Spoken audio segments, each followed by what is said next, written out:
90 countries worldwide, because we believe that the world is one. Watch us in Africa, Europe, USA and Canada, South America, Asia Pacific, Middle East and North African regions. Also available on these digital platforms across the world. WION, World is One.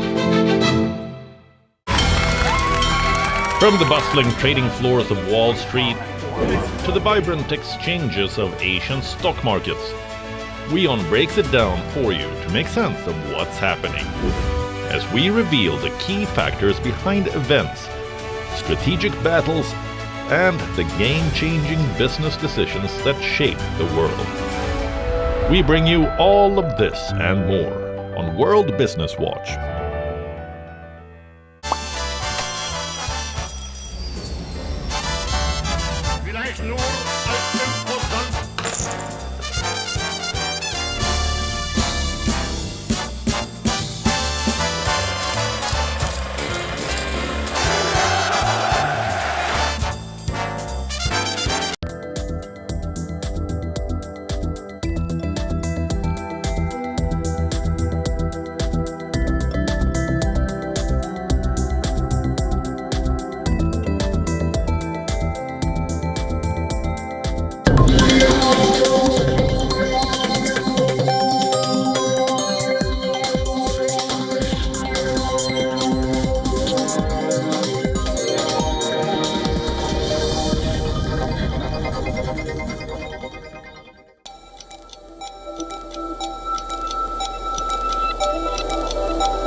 Hello and a very warm welcome. You're watching Gravitas with me, Molly Gambhir. Let's get started.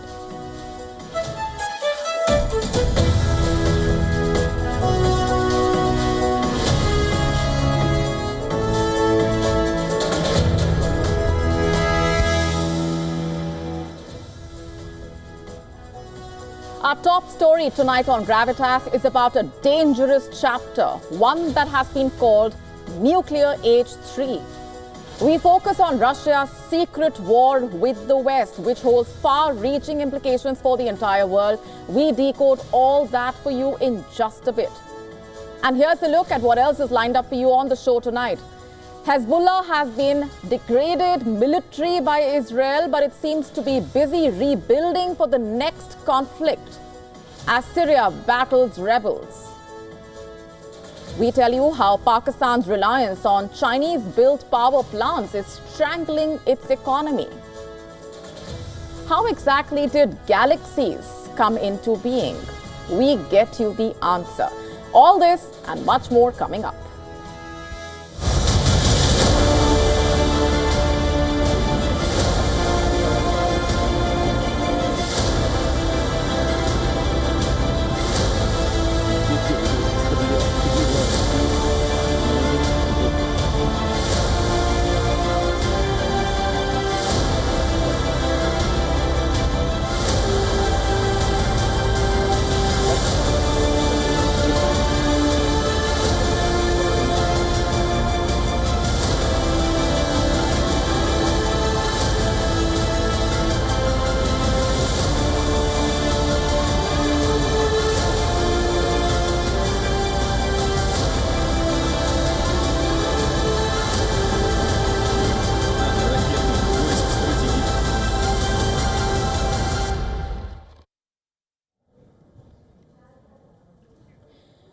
Our top story tonight is about a chilling reality taking shape across Europe and beyond. It's about a new phase that some experts and leaders are calling Nuclear Age 3. No, this is not a return to the Cold War, but a more complex and perilous chapter. The dawn of Nuclear Age 3 is here, and it's a time of uncertainty, danger, and profound challenges on scales unimaginable. And at its heart, by the way, lies what appears to be a secret war waged in the shadows by Russia, challenging the West. Perhaps put together and masterminded by none other than the Russian President Vladimir Putin, a former KGB operative. sending a message that the West's support for Ukraine will come at a cost. Let's just join the dots for you. Over the past year, a series of seemingly unrelated incidents have struck across Europe. A DHL cargo plane crashed near the capital of Lithuania. Drones spotted near US air bases in the UK, telecommunications cables cut in the Baltic Sea. There's a lot that's been happening. Explosions at weapons facilities in Wales, arson attacks targeting Ukrainian-linked businesses in the UK. Bomb scares hobbling London from Gatwick Airport to the US Embassy. Now, these events may appear isolated at first glance, but put together, they perhaps paint a pattern, a disturbing one of deliberate sabotage, according to security experts and intelligence agencies. In fact, as per reports, in a speech in October, the MI5 director, General Ken McCallum, described these events as a quote-unquote concerted campaign by Russian military intelligence to destabilize Europe, employing acts of sabotage, arson and cyber attacks. As per reports, Bruno Karl, the head of Germany's Foreign Intelligence Service, shares similar views. Karl reportedly warned that such hybrid aggression risks triggering NATO's Mutual Defense Clause, Article 5. And what exactly is Article 5? Just to put it simply, it calls on all members to assist any other NATO countries under attack. So this is not just about physical destruction, it's also about psychological warfare, shaking the confidence of countries and creating chaos. Now, this strategy of disruption is reportedly not unprecedented. As per reports, during the Cold War, the KGB carried out operations designed to sow discord in the West, from propaganda campaigns to sabotage plots like the aborted Operation Cedar, a KGB plot to disrupt the US and Canada's power supply by destroying hydroelectric dams and oil pipelines and bombing the port of New York. But experts said today's tactics are more insidious. Russia does not need agents or large-scale operations. Instead, it outsources its aggression to individuals and groups willing to carry out arson, hacking, or even assassination for modest sums. For example, last month, a 23-year-old British citizen pleaded guilty to an arson attack on a Ukrainian-linked business in March. Prosecutors have reportedly linked the case to Russia. In October, a 20-year-old British citizen reportedly admitted conducting preparatory and aggravated arson in relation to the same attack. He was reportedly accused of carrying out the attack on behalf of the Russian mercenary group Wagner.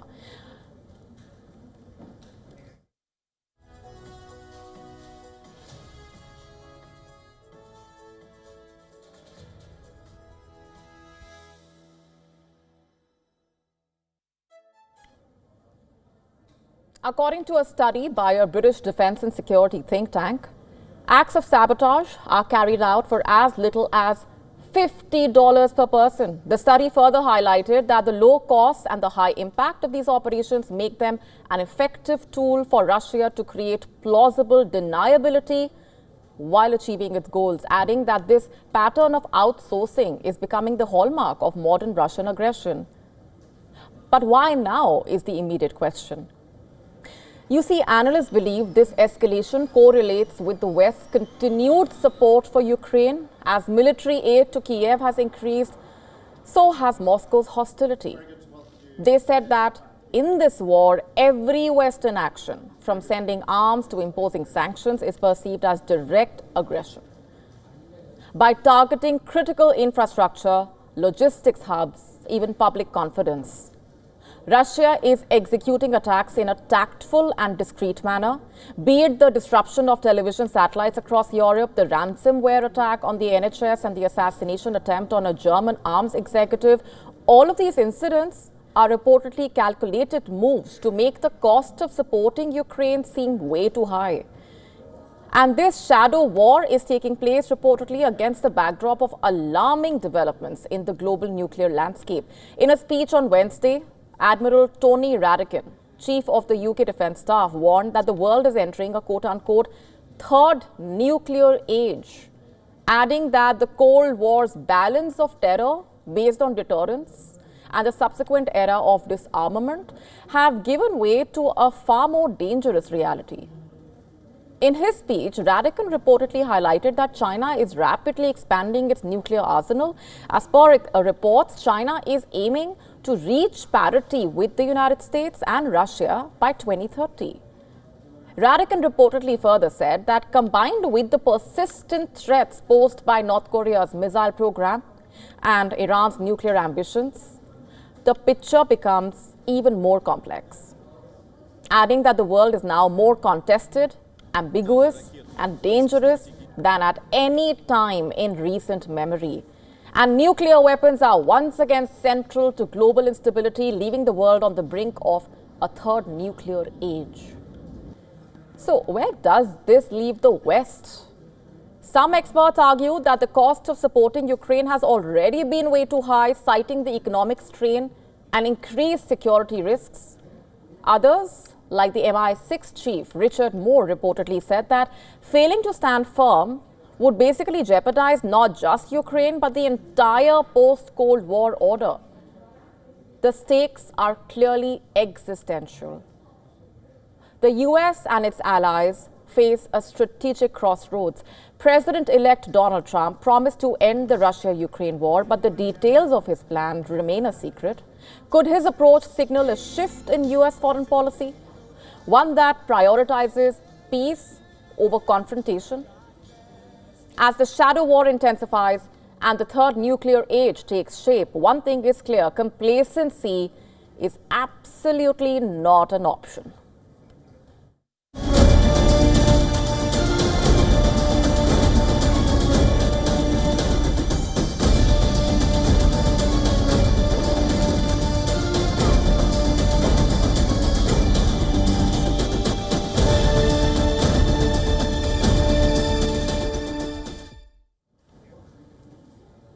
It's been a bad few months for Hezbollah. It has been degraded militarily by Israel. There have been a series of setbacks. But that, you see, is just one part of the story. As per news agency Reuters, the group will likely try to rebuild its stockpiles and forces and pose a long-term threat to the US and its regional allies. This is based on what 4 sources briefed on updated US intelligence have told the agency. Is there more to this than meets the eye? What's really going on behind the scenes? Would this mean that Hezbollah is busy rebuilding for the next conflict with Israel as Syria battles rebels? Let's tell you more about what has emerged. According to Reuters, US intelligence agencies assessed in recent weeks that Hezbollah, even amid Israel's military campaign, had begun to recruit new fighters and was trying to find ways to rearm through domestic production and by smuggling materials through Syria. This is, in fact, as per what a senior US official, an Israeli official, and 2 US lawmakers briefed on the intelligence have told Reuters. But all of this raises some crucial questions. And what is the focus for the Hezbollah? And how exactly is it planning to rebuild and recover from the setbacks? In fact, as per Reuters, 2 of the sources said that it's unclear to what extent those efforts have slowed since last week when Hezbollah and Israel reached a shaky ceasefire. The deal, remember, specifically prohibits Hezbollah from procuring weapons or weapons parts. All of this is very significant and has far-reaching implications for the region. What would this mean going forward? Do we see things in the region turning more volatile? Because that, you see, is something that the world cannot afford. Given what's also happening in Syria right now, look at what's happened in recent days now. Israel has tried to undercut Hezbollah's ability to rebuild its military forces, striking several Hezbollah rocket launchers in Lebanon, bombing border crossings with Syria, and blocking an Iranian aircraft suspected of ferrying weapons for the group. According to Reuters, US intelligence agencies assess that Hezbollah is operating with limited firepower, and very significantly, as per the intelligence, it has lost more than half its weapon stockpiles and thousands of fighters during the conflict with Israel, reducing Tehran's overall military capacity to its lowest point in decades. Let me just repeat that bit for you. It has lost more than half its weapon stockpiles and thousands of fighters. But the most important point here is Hezbollah has not been destroyed. As per Reuters, it still maintains thousands of short-range rockets in Lebanon, and it will try to rebuild using weapons factories in neighboring countries with available transport routes. You know what one of the lawmakers said, according to Reuters? That Hezbollah has been knocked back in the short term and had its ability to conduct command and control reduced. But the lawmaker added, quote unquote, this organization is designed to be disrupted. Those are some very interesting words. As per Reuters, US officials are concerned about Hezbollah's access to Syria, where Syrian rebels recently launched that offensive to retake government strongholds in Aleppo and Hama. Remember, Hezbollah has long used Syria as a safe haven and transport hub, taking military equipment and weapons from Iraq through Syria and into Lebanon through the rugged border crossings. In fact, according to a senior US official, Washington is trying to pressure the Syrian president Bashar al-Assad to limit Hezbollah's operations, enlisting other countries in the region to help. And as of now, it's hard to say which way things will go in Syria, as the country remains on the boil. Remember what the Iranian foreign minister Abbas Araghchi said last week? He said Hezbollah had not been weakened by Israel's killing of many of its leaders since January and by its ground assault against the group since early October. Not just that, he said Hezbollah had been able to reorganize and fight back effectively. However, the sources told Reuters that US intelligence indicates that Israel has taken out thousands of Hezbollah's missiles in Lebanon, pushing cadres of its fighters back from the border with Israel. In fact, as per Reuters, the sources added that while tracking the exact number of Hezbollah fighters remains a challenge, the intelligence notes that the group will likely face significant training challenges for years to come. Also, according to the report, US officials say Hezbollah's breakdown points to a growing gap in Iran's military capacity and raises doubts about its ability to use its proxies to attack Israel and its other adversaries in the short term. As of now, the situation in West Asia remains precarious and dangerously uncertain, more so because of what's happening in Syria.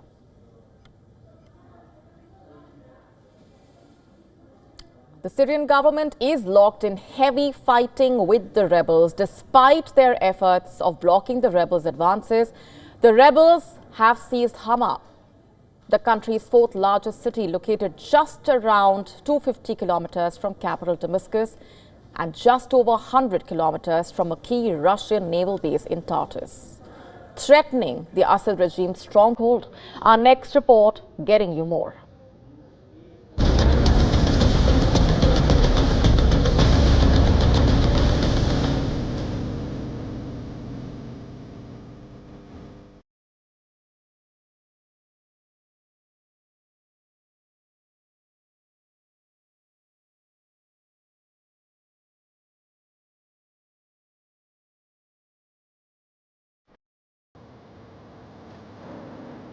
In their lightning offensive, rebel forces have already captured large areas of the territory besides the second largest city, Aleppo. By late Wednesday, the Syrian Observatory for Human Rights Monitor said that government troops were engaged in fierce resistance and were trying to stop the rebels from advancing. The observatory says 704 people, mostly combatants, and 110 civilians have already been killed since the violence erupted last week. This marks the most intense fighting in Syria since the ceasefire in 2020, after years of civil war ravaged the country.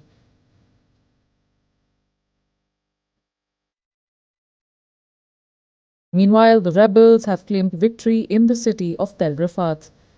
Armed fighters stood by abandoned military tanks and patrolled the streets as hundreds of jubilant locals began to return home.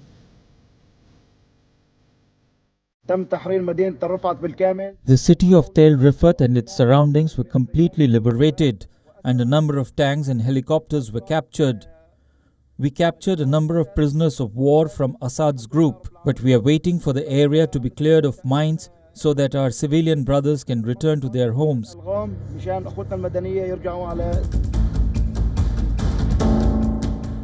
While one city saw civilians returning, many have been fleeing from another. Several people have been displaced in the Aleppo region following the latest escalation. According to the United Nations, over 115,000 people are displaced after the rebels' offensive in the north. Meanwhile, doctors and paramedics in Aleppo say that they are suffering from a severe shortage of personnel and medical supplies.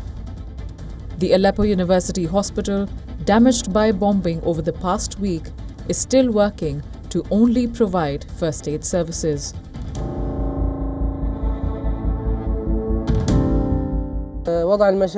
Hospitals are often put out of service. There is a lack of staff and equipment. All hospitals are out of service due to the bombing of hospitals.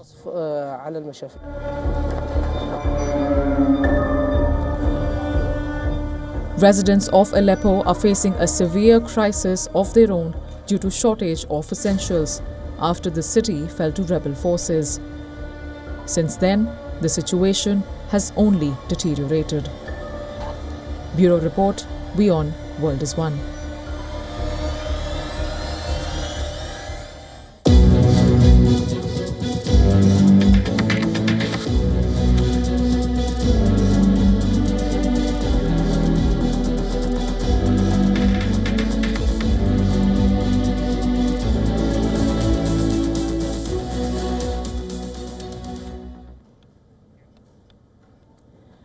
Let's now shift our focus towards Pakistan, where the country's heavy reliance on Chinese-built power plants, once termed as a game changer for the country's energy crisis, is now reportedly choking its economy, draining household finances and leaving its people in utter despair. Sounds quite messy, doesn't it? But how exactly did a partnership with one of its closest allies backfire so horribly for Pakistan? Let's just rewind a bit. Over a decade ago, Pakistan faced an energy crisis of monumental proportions. Power outages were the norm, crippling industries and disrupting daily life. Things were pretty bad. Desperate for a solution, Islamabad turned to Beijing under China's Belt and Road Initiative, BRI. This partnership promised to light up Pakistan's future with a series of coal, solar, hydroelectric power plants. And here lies the crux of the problem. Pakistan reportedly agreed to terms so skewed that they now seem almost reckless. In fact, Pakistan reportedly guaranteed Chinese state-owned companies returns of up to 34% annually in US dollars. Pakistan also committed to paying for the total power generation capacity of an energy plant, regardless of how much electricity was used. And worst of all, Pakistan pledged to repay those costs over a mere decade. The result? Pakistan found itself grappling with sky-high electricity rates. So initially, it seemed like a lifeline, but cracks in the plan reportedly became too obvious, and that coincided with the Pakistani rupee plunging, losing half its value. So that meant paying the dollar-denominated debts became even more expensive. Meanwhile, domestic demand for electricity reportedly failed to keep pace with the newfound supply. And today, Pakistan uses just 40% of its installed power capacity, yet it pays for 100%. So where does that leave the country? Well, in a mess. It's drowning in debt. While households and businesses are priced out of the energy market, consider the grim reality of ordinary Pakistanis. In parts like Lahore, running basic appliances for a month can reportedly cost $60, even at subsidized rates. Just for context here, Pakistan's per capita income is a mere $125 a month. This staggering disparity is reportedly forcing families to cut back on electricity use, resorting to rooftop solar panels, or worse, stealing power outright. As per reports, August saw electricity demand plummet by 17% compared to the same period last year. Perhaps a clear sign of how unaffordable power has become, and the economic fallout is catastrophic. Industries are reportedly shutting down, unable to cope with the soaring costs. Millions of households are in the dark, unable to afford electricity, and the government's finances are in shambles. As per reports, the debt owed to Chinese companies for these power plants exceeds $15 billion. On top of that, there's over $1 billion in unpaid power bills. So this is not just an energy crisis, it's a national emergency in a way. Some blame lies in decisions reportedly made decades ago. You see, in the 1990s, a World Bank push encouraged Pakistan to pivot from hydroelectric power to fossil fuel plants, prioritizing speed over sustainability. Yet it was the agreements with China signed under the Belt and Road Initiative that escalated the costs to unsustainable levels. There was reportedly no competitive bidding, no assessment of electricity demand, just blind faith in rapid economic growth that never actually materialized. Former officials now reportedly admit the missteps, acknowledging that Pakistan assumed an optimistic 6% growth rate. Instead, the economy continued to shrink and has grown by just 2.4% this year. Meanwhile, the country's debt obligations to China have only grown heavier.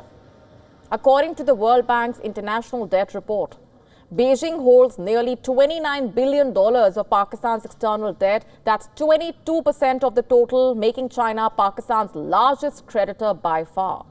And this is not just an economic story, it's a diplomatic one as well. The crisis is straining Pakistan's relationship with China, its long-standing ally. Beijing is reportedly yet to publicly respond to Islamabad's proposals to renegotiate the terms, including a 3-year debt payment moratorium and converting coal plants to cheaper domestic coal. Meanwhile, continued attacks on Chinese workers in Pakistan have further complicated matters. Like we told you last month, security concerns have reached such a level that China is now pushing to deploy its own personnel on Pakistani soil. Pakistan's plight is perhaps a glaring example of countries entangled in China's Belt and Road Initiative. The program, remember, promises infrastructure and economic growth, but the terms can often lead to a debt trap. For Pakistan, the dream of energy independence has turned into a nightmare of dependency and financial strain. And Islamabad, as Islamabad scrambles for solutions, including renegotiations and IMF bailouts, one thing is clear: the road ahead is uncertain. Tariffs have reportedly tripled or quadrupled in just 6 years. And the government faces mounting pressure to stabilize the situation. Yet, with power demand at an all-time low and debt continuing to climb, the question remains, can Pakistan really emerge out of this mess, or is it just too late?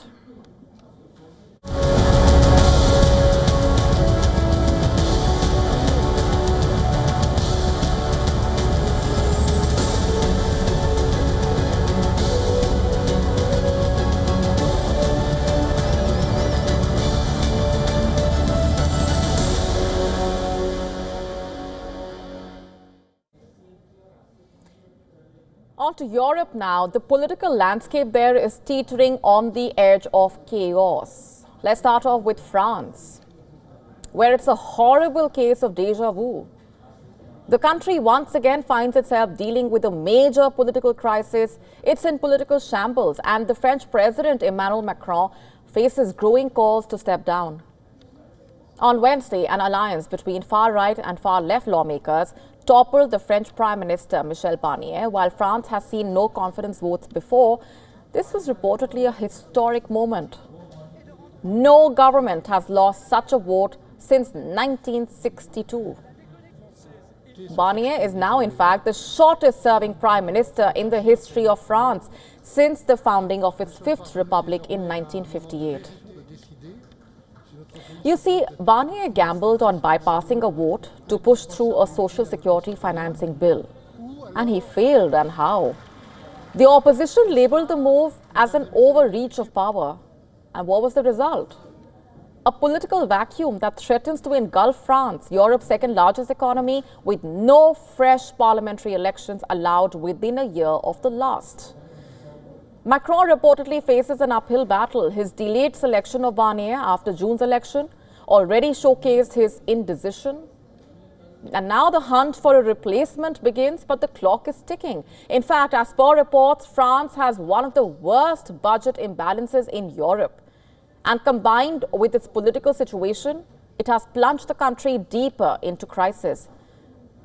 But you see, one thing that perhaps helps France, but doesn't help Europe at large, is that it is not the only one in a mess. Across the border, Germany, Europe's largest economy, faces its own collapse in governance. The three-party coalition, led by the Chancellor Olaf Scholz, disintegrated last month. What was the cause? Internal discord over fiscal policy.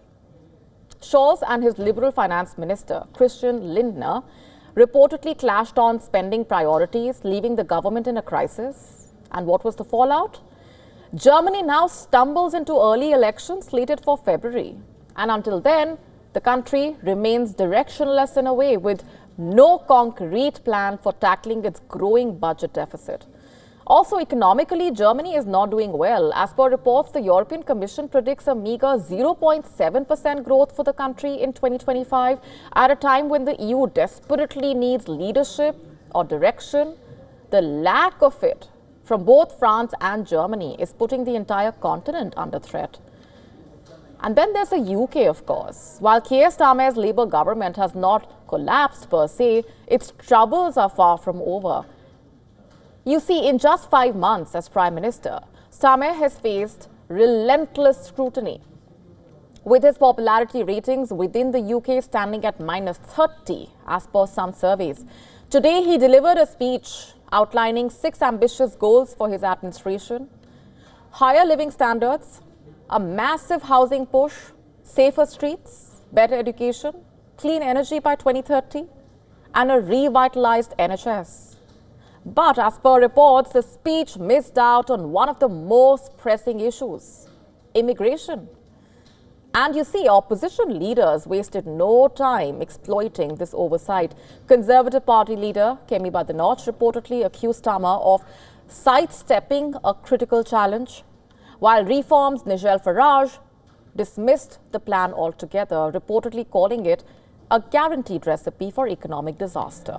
The omission raises crucial questions about whether Starmer can actually truly address the complexities of Britain, or if his government, like France and Germany, also risks crumbling under pressure. So broadly speaking, Europe faces a major storm. Political vacuums in France and Germany reportedly paralyzed the EU's ability to act decisively. Meanwhile, external pressures are only mounting. As per reports, the EU is trying to distance itself from China to shield its individual and collective economies. In Washington, Donald Trump's promise to impose steep tariffs on European goods reportedly threatened to worsen an already fragile trade scenario. Add to that the lingering shadow of Russian aggression and fears of a diminished NATO commitment from the United States, and the continent's challenges seem enormous. Europe is clearly at a major crossroads. The lack of cohesive leadership, coupled with mounting political and economic challenges, after all, is a dangerous mix.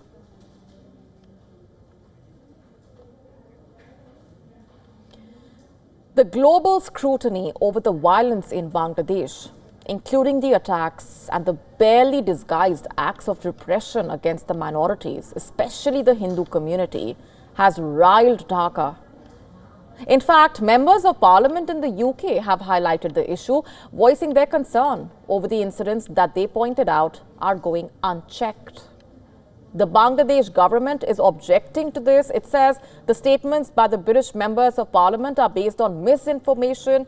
Bangladesh's Foreign Affairs advisor, Mohammad Tauhid Hossain, said as much to the British High Commissioner to Bangladesh, Sarah Cook, at a meeting in Dhaka. On Monday, the UK Parliament convened an urgent session to discuss the situation in Bangladesh. Barry Gardiner, MP for Brent West in London, that has a large British Hindu population, by the way, described the situation in Bangladesh as being clearly on a knife edge. Conservative MP Preeti Patel, the Shadow Secretary of State for Foreign Affairs, called the situation deeply, deeply concerning. These are deep and long-standing ties between our two countries, and the Minister herself is right to point out that even though she's visited Bangladesh recently, as my honourable friend, the member opposite, has said, the degree of escalation in the violence is deeply, deeply concerning. And what we are witnessing now is just uncontrolled violence in many quarters. And we are now watching with horror and shock as further violence is spread in Bangladesh. And all our thoughts in this House are most definitely with the diaspora community here and those who are affected in Bangladesh. These are deeply disturbing reports. Citing these speeches, Hussain claimed to Cook that there is an attempt to show there have been more deaths after August 5. Remember, Sheikh Hasina fled Bangladesh on August 5. In fact, equally concerned, Indian parliamentarians have also expressed their anguish over the violence in Bangladesh.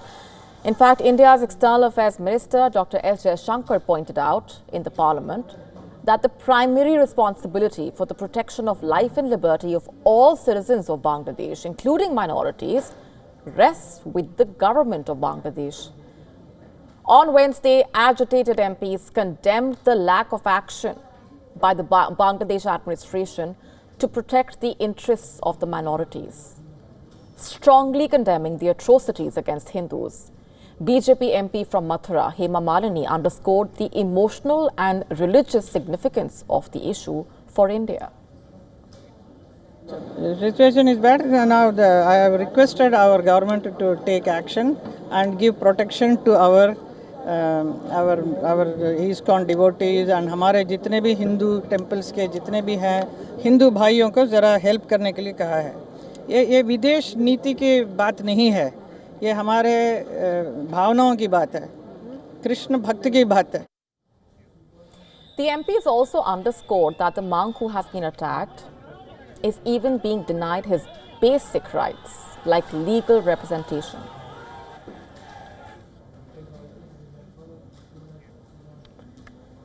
Shifting focus for now, Nepal and China have signed a framework agreement on the Belt and Road Initiative, paving the way for enhanced economic cooperation between the two countries. The agreement was inked during Prime Minister KP Sharma Oli's official visit to China, which, by the way, marked his first official visit to the country after assuming office for the fourth time. The BRI framework agreement was inked by Nepal's Foreign Secretary, Amrit Bahadur Rai, and Liu Suche of the National Development and Reform Commission of China. The agreement basically outlines the terms of cooperation between Nepal and China on BRI projects, including roads, transport corridors, airports, rail lines. Although Nepal and China initially agreed to join the BRI in 2017, progress was stalled due to the lack of a formal execution framework and political disagreements. Prime Minister Oli expressed his optimism about the agreement, stating that it will further deepen bilateral ties between Nepal and China. He also invited Chinese investors to invest in Nepal, emphasizing the country's favorable investment climate and commitment to providing investment security. As per reports, the agreement has sparked a major debate in Nepal, with some factions expressing concern over the risks posed by Chinese-funded projects. However, the foreign minister has said that he believes that PM Oli's visit has elevated Nepal and China relations to new heights. Notably, Prime Minister Oli's 4-day visit to China has sparked interest as it deviates from the traditional protocol of Nepalese leaders visiting India first after taking charge. And this shift in approach, in a way, may indicate a strategic reorientation of Nepal's foreign policy, with Oli seeking to strengthen ties with China and diversify the country's diplomatic relationships.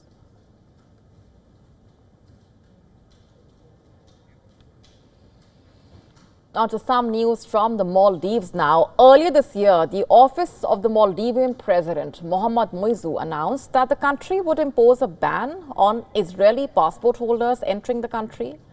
Months later, the situation seems to be changing. According to reports, while the Maldives government and ruling party have favored the ban on Israeli leaders, they are not in favor of extending the ban to Israeli tourists. What's more, the same sentiment has now been echoed by tourism industry associations in the Maldives. Now, this comes after a prolonged period of indecision since President Moisu's declaration. What's more, tourism associations have now warned against collectively banning all Israeli citizens. Let's just take a step back here and get you some context. On the 2nd of June, the Maldives government made an announcement about the ban. At that time, the president's office said, and I'm quoting, "The cabinet's decision includes amending necessary laws to prevent entry into the Maldives people with Israeli passports," quote unquote. But what really led to the move? According to reports, the proposal of a ban came amid growing public anger over Israel's war in Gaza and strong reactions from President Moisu himself. And this made headlines around the world. While the move had earned praise from some quarters, it also drew critical coverage and accusations of bigotry to the effect that a U.S. member of Congress pushed a legislation to cut off American aid to the Maldives. However, the Maldives parliament moved forward with amendments to its immigration law to bar entry to Israeli passport holders, which also included Israelis with dual citizenship. Following this, the Israeli Ministry of Foreign Affairs had ordered Israeli residents to leave the Maldives. The Israeli foreign minister, in fact, had further urged Israelis to refrain from traveling to the Maldives. Eventually, the bill languished for 5 months. Let's just give you a sense of the numbers at this point. Israeli tourists started arriving in the Maldives after a previous ban was lifted in the early 1990s. But the arrivals have not been in huge numbers particularly. In fact, last year, according to data from Maldives Immigration, Israeli tourists represented just 0.58% of arrivals. In 2023, some 10,966 Israelis visited the Maldives, down from a peak of 15,748 tourists in 2022. Reports suggesting Israeli passport holders reside in several other countries like the US, Argentina, and therefore tourism associations across the country fear a blanket ban to an already declining arrival of Israeli tourists in the Maldives could spell disaster for the country's tourism industry as well as its economy. Not just that, they also fear backlash against the Maldives from Jewish-owned international agencies. And as a result, the Maldives Association of Travel Agents and Tour Operators backed targeting only specific Israeli government officials instead of Israeli tourists as a whole. But which way will things go remains to be seen.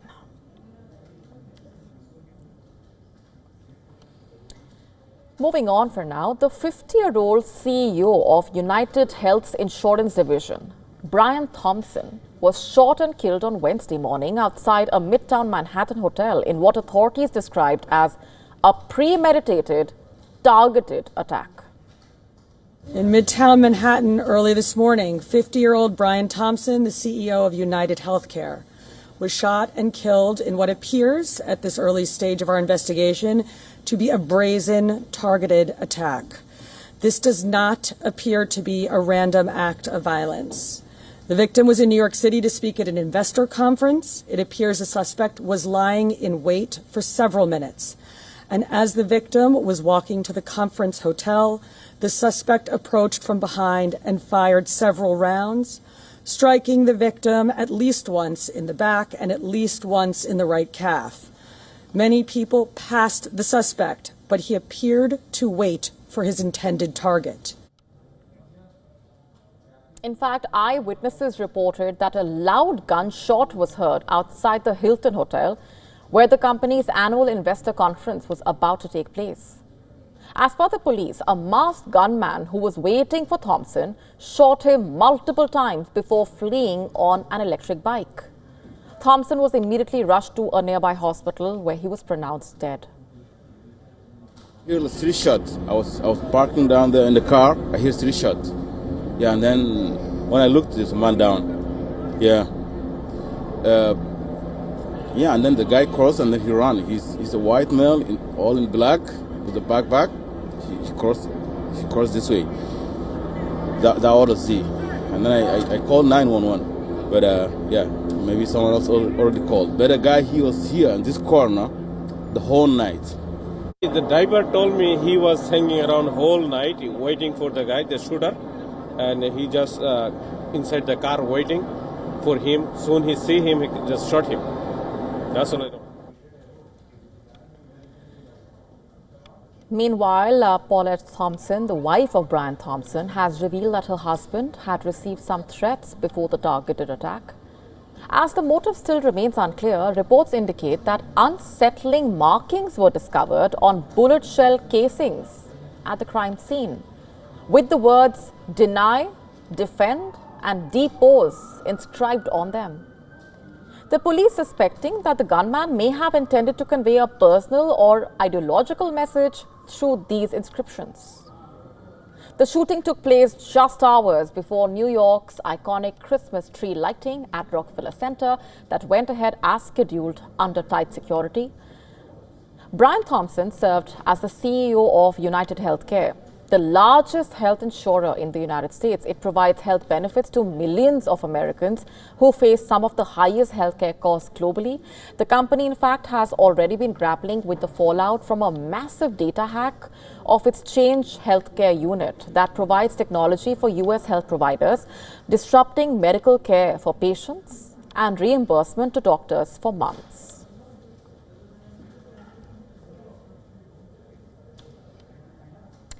The craze to catch the first day, first show of Pushpa the Rule has led to the deaths and injury of fans in Hyderabad. A 35-year-old woman was killed and her 9-year-old son was seriously injured during the premiere of Pushpa 2 The Rule at a theatre in Hyderabad. Our correspondent from Hyderabad getting you more details about the incident. Complete chaos broke out at the Sandhya Theatre in Hyderabad last night during the special nighttime screening of the film Pushpa 2, which of course is a highly expected and anticipated film from Allu Arjun. In fact, during the screening, we were given to understand that the film's hero Allu Arjun and Devi Sri Prasad, the music director, had made a surprise visit to the theatre to greet their fans. But this is what led to the chaos apparently, because after the star and the music director showed up at the venue, people thronged in large numbers, and the kind of people that gathered there far exceeded the capacity of the venue. Because of this, there was a lot of pandemonium and there was a lot of chaos that erupted over there. And as a result of that chaos and a stampede-like situation, a 35-year-old woman lost her life. And of course, her son is now in the hospital undergoing treatment because of the kind of injuries that he sustained over there. In fact, there was no police presence there. Neither was there any private security arranged, because this is said to be a surprise visit by the actors. And there was very short notice ahead of their visit, which is why there was this kind of an incident. While that was our correspondent getting us those details from Hyderabad, we have received more updates. The police have now told the media the theatre's main gate collapsed under the pressure of the crowd, the strength of the crowd.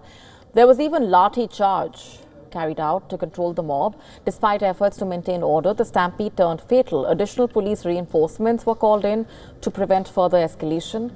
Meanwhile, a crowd in Gujarat's Jamnagar caused quite a bit of ruckus when the film failed to even start on time. Visitors ended up tearing up posters of the movie. As per the information received, the state cops had already reached the venue before matters got worse. Pushpa 2 The Rule is directed by Indian filmmaker Sukumar. It's a sequel to the 2021 blockbuster Pushpa The Rise. The film stars Allu Arjun and Rashmika Mandanna in pivotal roles.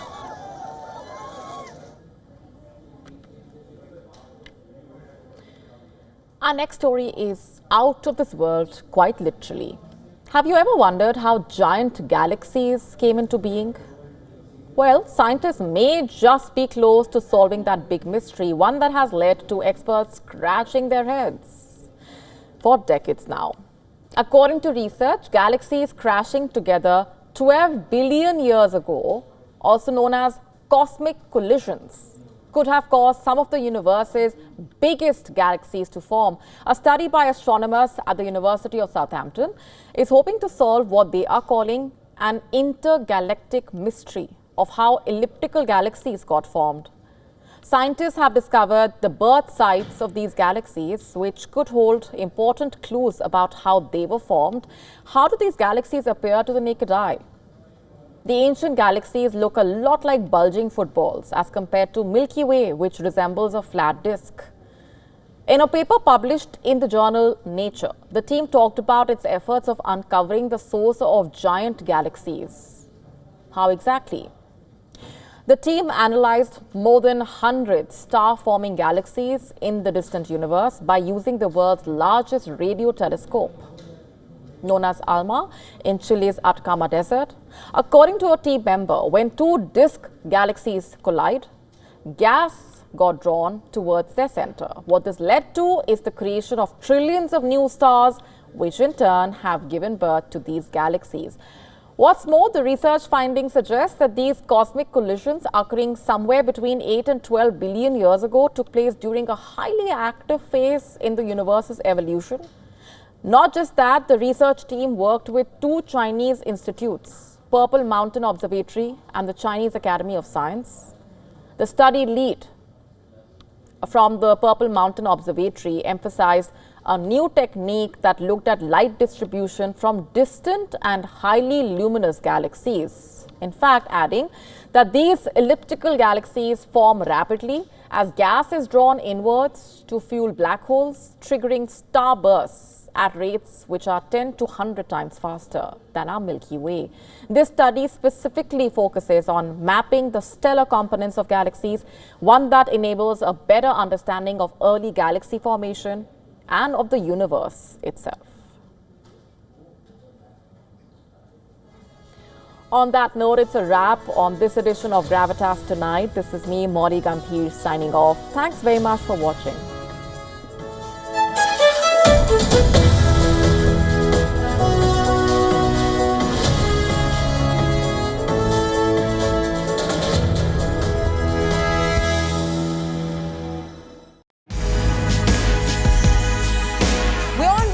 Special business talk show where we bring forth the stories of business leaders.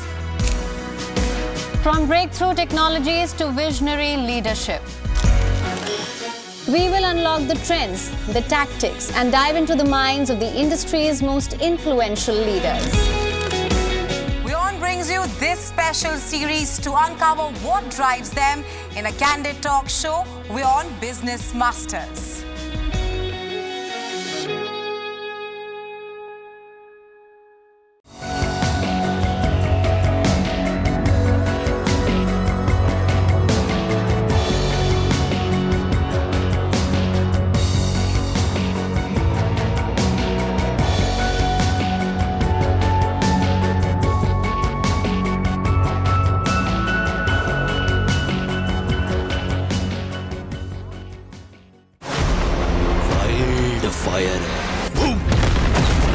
Pushpa makes a comeback, and we get you everything you need to know about the movie. Dive right into holiday mode with our list of rom-coms. And know rare facts about Britney Spears, aka the Princess of Pop. All this and much more with me, Isha Hanswal, at these times only on WION Club. Know more, understand better, think ahead. Hello and a very warm welcome. You are watching Gravitas with me, Molly Gambhir.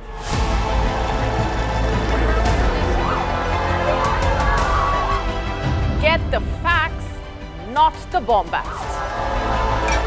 On the 26th of March, dynamic pricing, Baloch separatists, Gravitas cuts out the clutter. Gravitas keeps calm when others scream. Gravitas brings news to life.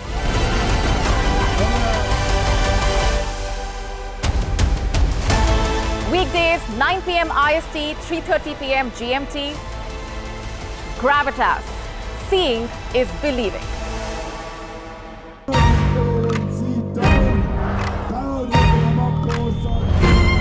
Two South African opposition parties asked the country's top court to revive impeachment proceedings against President Cyril Ramaphosa over a scandal where more than $500,000 in cash was stashed in a couch at his ranch and then stolen. Outgoing US President Joe Biden visits Angola, fulfilling a promise made in late 2022 to visit sub-Saharan Africa. It is also Biden's first trip to the continent since becoming president. And designers give new life to second-hand clothing as Ghana's capital drowns in fast fashion waste.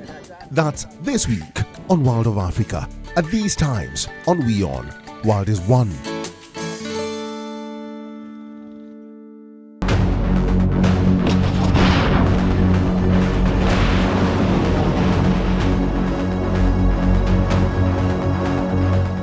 After carrying out a series of airstrikes in Syria, Russia conducts military drills involving hypersonic missiles in the Mediterranean Sea. Who are the rebels trying to topple Syria's Assad regime? And the ceasefire between Hezbollah and Israel appears increasingly fragile as, despite truce, fighting continues. Also on the show, global arms trade soars amid deadly conflicts. 6 of the top 100 arms companies based in West Asia see their combined arms revenues grow by 18% since October 2023. And a donut topped with a yellow ribbon is at the heart of growing controversy in the run-up to the Jewish holiday of Hanukkah. Watch the West Asia Post with me, Hemkor Soroya, only on WION World is One. The Earth is sending distress signals. Wildfires, droughts, and melting glaciers. Can we reverse the damage? Explore the harrowing effects of climate change. It's a wake-up call. Global emergency. Climate Tracker on WION World is One.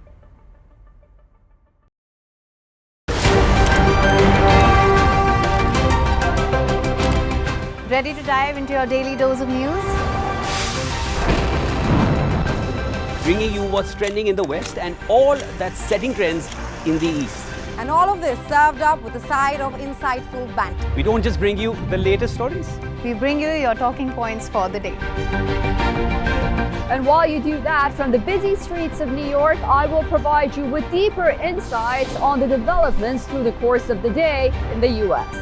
And I will be here at the WION headquarters, getting you all the action from the universe of sport. All that you need to know about your favorite teams and players. Right here. The show that keeps you ahead of the global curve. A conversation you'd want to be a part of. A place where news becomes an engaging exchange. We bring you stories that impact your present. This is World DNA. Join the conversation.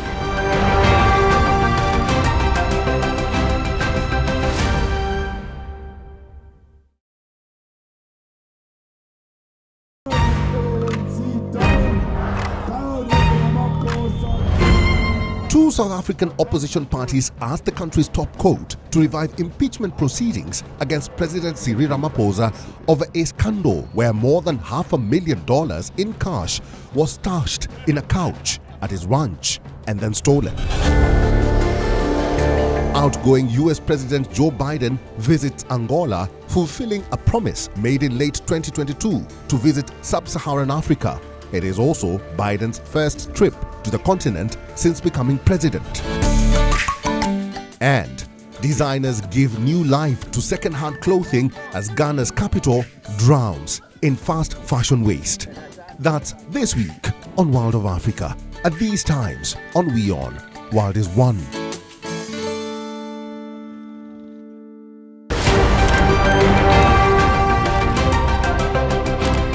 Ready to dive dive into your daily dose of news. Bringing you what's trending in the West and all that's setting trends in the East. And all of this served up with a side of insightful banter. We don't just bring you the latest stories. We bring you your talking points for the day. And while you do that, from the busy streets of New York, I will provide you with deeper insights on the developments through the course of the day in the US. And I will be here at the WION headquarters, getting you all the action from the universe of sport. All that you need to know about your favorite teams and players, right here. The show that keeps you ahead of the global curve. A conversation you'd want to be a part of. A place where news becomes an engaging exchange. We bring you stories that impact your present. This is World DNA. Join the conversation.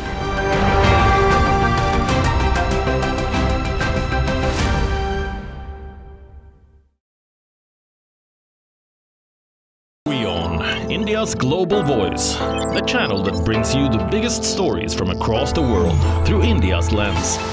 Now available in more than 190 countries worldwide. Because we believe that the world is one. Watch us in Africa, Europe, USA and Canada, South America, Asia Pacific, Middle East and North African regions. Also available on these digital platforms across the world. WION. World is one.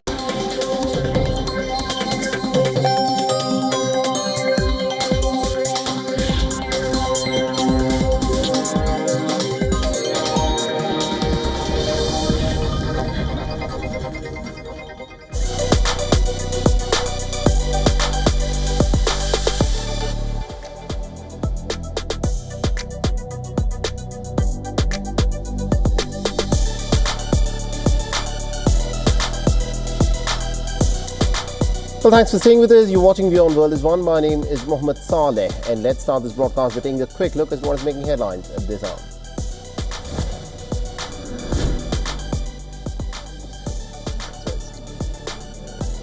The scientists of the European Space Agency confirmed that they are receiving